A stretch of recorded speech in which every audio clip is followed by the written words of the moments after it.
Yo soy Joaquín Rey y esto es La Voz del 21. Empezamos esta semana con la alegría del buen desempeño de Perú en la final ayer de la Copa América ante Brasil, donde perdimos con dignidad y además demostramos un gran nivel de fútbol que augura un buen futuro para nuestra selección.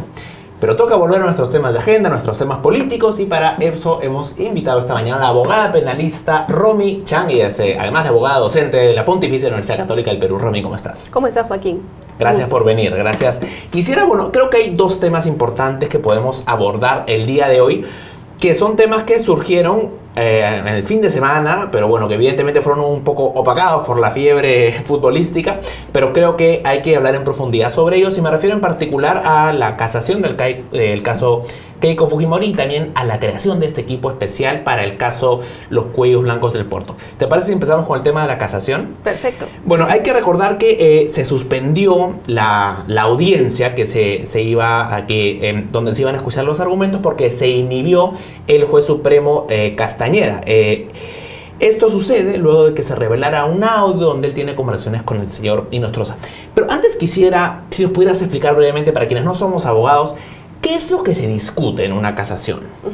La casación no es una simple apelación. La casación en realidad se plantea ante la máxima instancia del Poder Judicial para buscar una interpretación correcta de las normas penales. ¿Qué significa eso? Que las partes no es que no estén de acuerdo nada más con el fondo del caso, con cómo se resolvió, con el hecho de que me hayan puesto prisión preventiva, sino que no están de acuerdo con cómo es que la norma de prisión preventiva, la norma que regula esa institución, está siendo aplicada por el Poder Judicial. Y los jueces supremos los que primero se fijan es si hay un interés casacional. ¿Qué significa eso? Si es realmente de interés para toda la población peruana que haya una interpretación o un criterio de interpretación sobre esa norma. Y si la admiten a trámite, recién resuelven el fondo. La audiencia de Keiko era para mirar ese fondo, para mirar cómo se interpretó la norma en ese caso y, si es que estuvo incorrecto, corregir la interpretación y disponer lo que correspondiera. O sea, que en la práctica sería que la prisión preventiva se anula. Así es. Y esa es la razón por la cual, antes de pronunciarse, le pide al Ministerio Público que dé su opinión sobre el tema. Y justamente el Ministerio Público, el fiscal supremo, Rodríguez Montesa, él se manifestó en el sentido de que la casación debería ser aceptada. Y da una serie de argumentos. Esto llama la atención porque contradice un poco la posición de la Fiscalía inicial. ¿Es algo habitual que un fiscal supremo desdiga lo que hace un equipo que es parte de la Fiscalía? Sí, lamentablemente en la Fiscalía rige un principio que se llama principio de jerarquía. ¿Qué significa esto?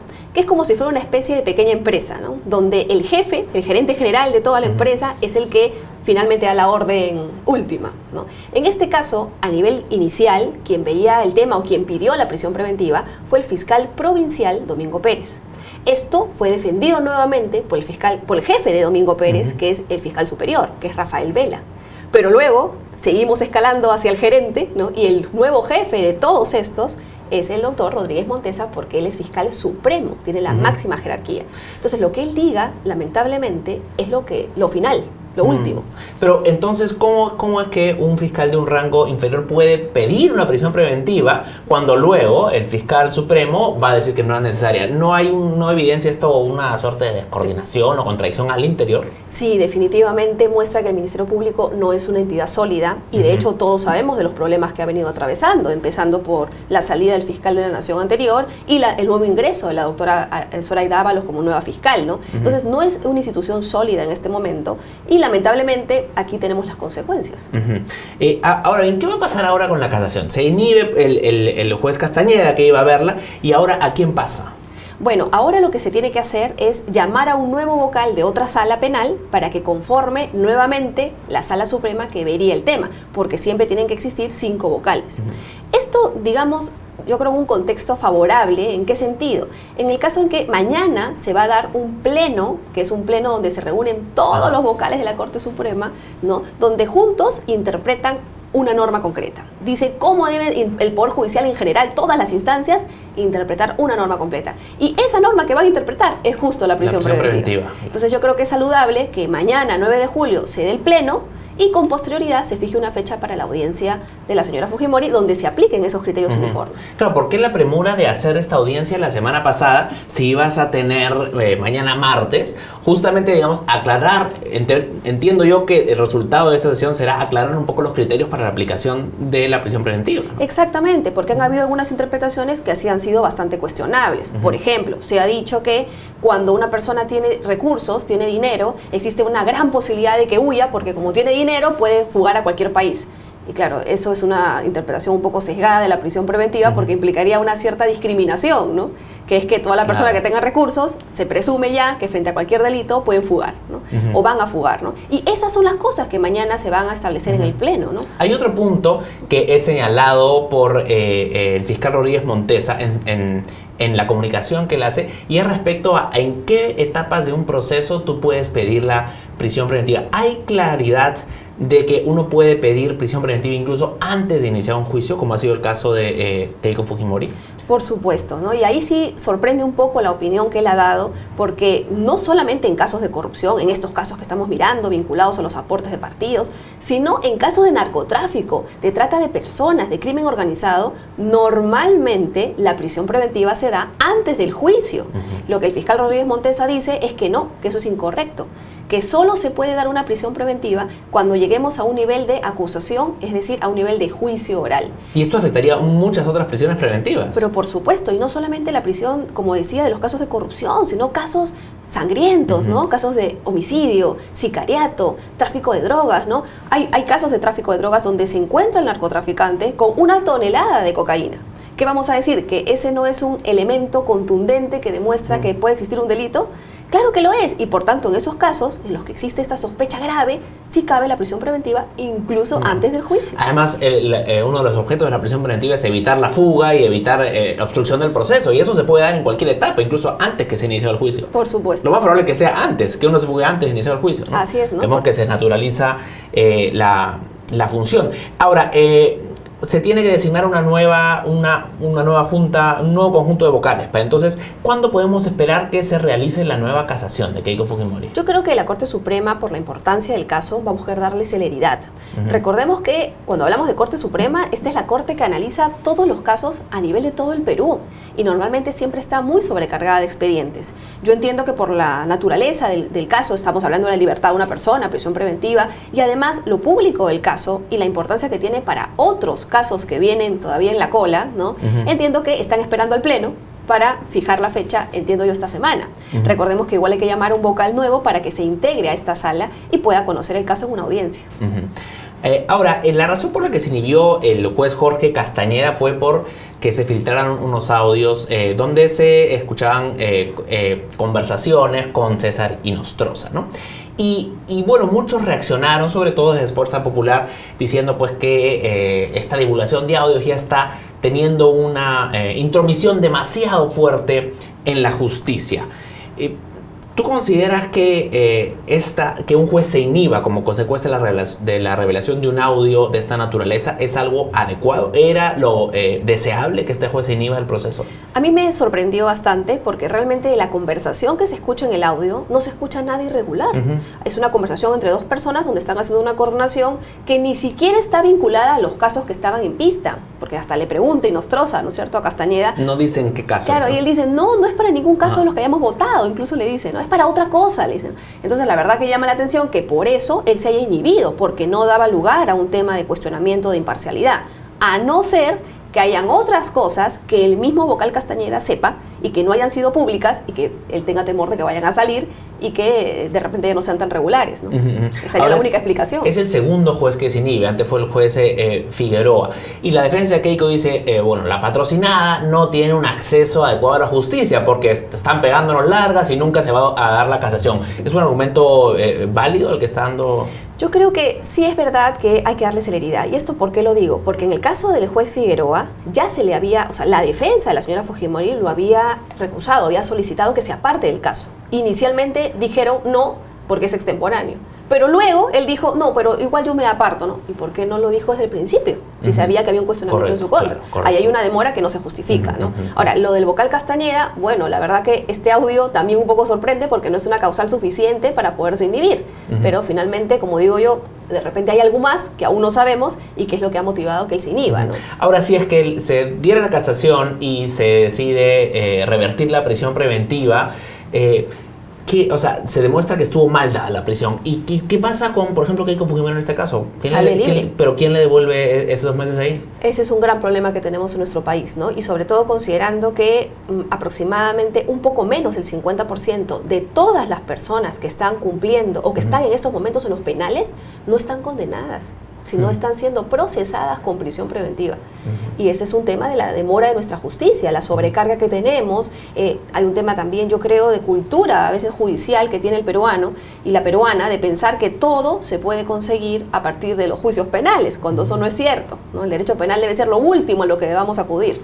Entonces tenemos una sobrecarga que hace que esto demore y sí, lamentablemente, para ser ciertos, o sea, para hacer en honor a la verdad, no hay una indemnización que pueda justificar el tiempo que uno estuvo en prisión injustificadamente, y además el Estado peruano no tiene plata para pagarlas tampoco.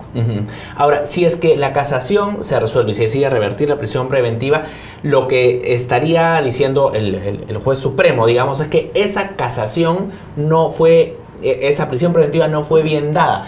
Pero ¿podría pedirse otra prisión preventiva con otros argumentos o ya esa herramienta no se puede usar? No, sí, porque recordemos que la prisión preventiva es una medida para afrontar el proceso y puede ir cambiando también a lo largo del proceso. Por ejemplo, si más adelante se diera algún nuevo acto de obstaculización o se acreditara que, imaginemos, ¿no?, una de las personas procesadas ha buscado comprar a un testigo o ha amenazado a un nuevo testigo, evidentemente surgirían nuevos elementos de obstaculización y eso podría dar lugar a un nuevo pedido de prisión preventiva. Vamos a ver también cuál es la interpretación que la Corte Suprema da sobre la prisión preventiva el día de mañana. Que eso lo vamos a ver mañana. Ahora, quisiera pasar a otro tema, que es la creación de este equipo especial para el caso de los cuellos blancos del puerto. Este equipo especial ha sido designado mediante una resolución que salió el sábado en el Peruano, firmado por la fiscal de la Nación, Zoraida Ábalos. Y la primera pregunta es, ¿por qué es deseable, es bueno tener un equipo especial? Que es, por ejemplo, lo que se ha dado en el caso Lavallato, a diferencia de la manera en que se ha venido trabajando hasta ahora. Bueno, yo creo que esto está un poco conectado a lo que ha ocurrido con el caso de la señora Fujimori, ¿no? ¿Qué ocurre? Como en el Ministerio Público existe una jerarquía y el Poder Judicial, dependiendo de la instancia, trabaja con el par que tiene a nivel de la Fiscalía. Lo que pasó en el caso de la señora Fujimori es que cuando llegó a la Corte Suprema, que nadie había previsto y que ningún fiscal supremo integra el equipo especial Lavajato, se hizo un sorteo. Y lamentablemente en el sorteo tocó el fiscal supremo Rodríguez Montese, que es una persona que estaba cuestionada. El fiscal Vela, su inferior jerárquico, le pidió que salga y no quiso. Y finalmente él opinó y se generó esta especie de contradicción. Entonces, ¿qué es lo que la fiscal de la Nación está buscando, creo yo, al crear este equipo especial nuevo para el caso de cuellos blancos? Que esto no vuelva a ocurrir y por eso está fijando o está conformándolo ya no solo por un fiscal provincial, un fiscal superior, sino también por un fiscal supremo que sería el que tendría que opinar si es que algún caso llega en casación a la Corte Suprema. Claro, ¿y por qué es que en el caso del equipo especial Lavallato no se incluyó también a un fiscal supremo? Porque no es regular que las cosas lleguen a nivel de la Suprema, porque recordemos que, como lo decía al inicio, la casación no es una apelación común y corriente. La casación es una fórmula para mirar el mecanismo de interpretación de normas, pero lo importante no es el fondo del caso. Entonces yo creo que no se previó desde un primer momento, bueno, varias cosas, ¿no? En primer lugar, que varios fiscales supremos iban a estar cuestionados, cuando solo tenemos 7, ¿no? Y en segundo lugar, que esto iba a llegar a un tema de casación. Entonces, se miraron a las personas que iban a trabajar en el día a día, y los que trabajan en el día a día son el fiscal provincial, Domingo Pérez, y el fiscal superior, Rafael Vela. Claro. Ahora, es un punto interesante. Cuando no hay un fiscal supremo designado en un equipo, se hace aleatoriamente. Por supuesto, porque esto por sorteo sube a la Corte Suprema y ahí aleatoriamente en el sorteo se fija una sala. Y la sala trabaja en función al mes con una Fiscalía Suprema determinada. Entonces, en realidad es un tema de suerte. Correcto. Y podría ocurrir, por ejemplo, que el próximo caso lo conozca el fiscal Chávarri, Porque también sigue siendo un fiscal supremo. Hasta que no tengamos Junta Nacional de Justicia conformada y la posibilidad de remover a fiscales supremos cuestionados, esto sigue siendo... Es también una respuesta a la demora que se está dando para la instalación de la Junta Nacional de Justicia. Lamentablemente, así es, ¿no? Correcto. Ahora, dentro del equipo especial han sido designadas también las fiscales del Callao, Rocío Sánchez y Sandra Castro, que están viendo el caso desde los inicios, y ellas han manifestado que la designación como jefe de equipo al fiscal Fernández les ha llamado la atención porque él archivó un caso de tráfico de influencias contra el señor Ríos y también es mencionado en uno de los audios de estos audios famosos de la vergüenza. Entonces, se puede esperar que haya un buen trabajo dentro de este equipo si es que algunas de las integrantes cuestionan a quien es jefe del equipo. Lamentablemente, la enfermedad que se quería curar con el equipo, con la creación del equipo por la Fiscalía de la Nación, yo creo que de repente no va a ser del todo curada, ¿no? ¿Por qué? Porque sí, pues, es cierto que hay cuestionamientos también contra este fiscal supremo, pero la verdad es que la realidad es que solo tenemos 7 fiscales supremos, uno de los cuales no puede, que es la fiscal de la Nación, porque es fiscal de la Nación, con lo cual nos quedan 6. Uno de ellos es Echavarri. Uno de ellos es Echavarri, el otro es Rodríguez Montesa, el otro es Tomás Gálvez, que también está cuestionado, y así tenemos un par más cuestionados. El mal menor era este fiscal, que es Fernández, que es el que ha puesto la fiscal de la Nación. No había otra alternativa, ¿no? Entonces, yo comprendo la preocupación de las fiscales provinciales, que son las equivalentes a Domingo Pérez, y comprendo la preocupación en un contexto en el que hablamos de un crimen organizado, una lucha contra la corrupción y la violencia. Pero lamentablemente, pues, hasta que no haya Junta Nacional de Justicia, no tenemos más posibilidades. Claro. Y el jefe de un equipo especial siempre debe ser el fiscal de más alto rango. Por supuesto. En este caso, el fiscal supremo, designado por la fiscal de la Nación. Y más allá del hecho de que tú puedas, digamos, fijar quién va a ser que no esté sujeto a un proceso aleatorio, la designación de un fiscal supremo, ¿hay otra ventaja en tener un equipo especial en términos, no sé, de coordinación, de tener un criterio unificado? Sí, la idea fundamental realmente es, pensando que las instituciones funcionan correctamente, la creación del equipo especial básicamente responde a celeridad, que todo sea mucho más rápido, ¿no es cierto? Mejor coordinación interna para evitar opiniones contradictorias, de manera tal que cuando esto vaya avanzando en las diferentes instancias, todos estén preparados para las audiencias y no tengan que revisar otra vez todo el expediente, ¿no? Sino que haya una especie de equipo de personas ya dedicadas a esos temas, ¿no? Pero claro, sí entiendo la preocupación de las fiscales provinciales en el sentido de, pero me pones como jefe del equipo a una persona que tiene también cuestionamientos. ¿Cómo coordino con esa persona? Claro. Bueno, es que no hay alternativa, ¿de acuerdo? Sí. Ahora, el congresista Becerril, y más de uno se manifestó en contra de la creación de este equipo. El congresista Becerril en particular dijo: con la creación del equipo especial para el caso Cuellos Blancos se instala oficialmente en Perú la persecución política contra quienes nos oponemos a Gorriti, y una serie de cosas más. Dice, ¿estas críticas, digamos, tienen algún mérito, algún tipo? No, para mí no tienen ningún fundamento, porque además olvidan una cosa importante. Quien resuelve no es la Fiscalía. La Fiscalía pide, quien resuelve es el Poder Judicial. Entonces, el hecho de crear un equipo especial a nivel de la Fiscalía, para que ellos, como entidad acusadora, como abogado del lado del Estado, ¿no es cierto?, pueda plantear sus teorías del caso, plantear sus hipótesis de delito, no hacen nada que estemos frente a un resultado ya preestablecido, o ni siquiera obliga al Poder Judicial a hacerles caso.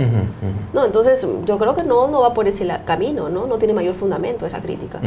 De acuerdo. Bueno, entonces, un tema de fondo es la Junta Nacional de Justicia, pero la verdad que el proceso ha sido el resultado ha sido bastante malo, digamos. Hasta la fecha no tenemos ni uno solo. No tenemos ni uno solo. Se ha extendido en 4 meses el plazo para la definición, ¿no?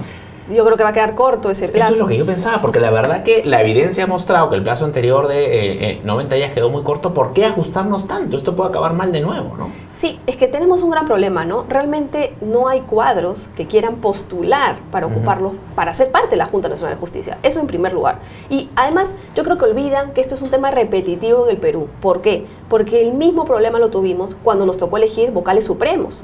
Tú sabes que de los que se presentaron, que incluso eran vocales supremos provisionales, hasta que se fijara el fiscal titular, muchos jalaron el examen y ahora siguen siendo vocales supremos.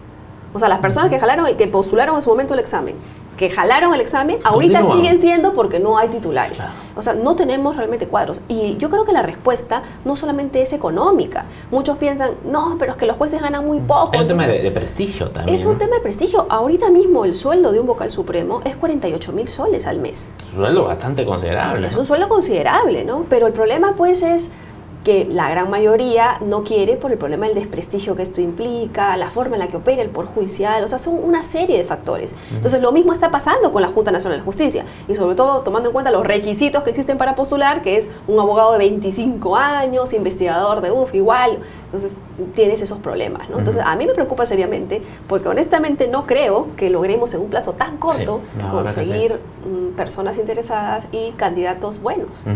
Sí, pues la verdad que reformas de este tipo no hay por qué apurarlas a veces, ¿no? Yo creo que sí. Bueno, Romy, te agradezco mucho, ha sido muy ilustrativo. A ti, Joaquín, un placer. Gracias. Romy Chan, abogada penalista en Perú 21 Televisión. Sigan atentos a nuestra programación. Hasta luego.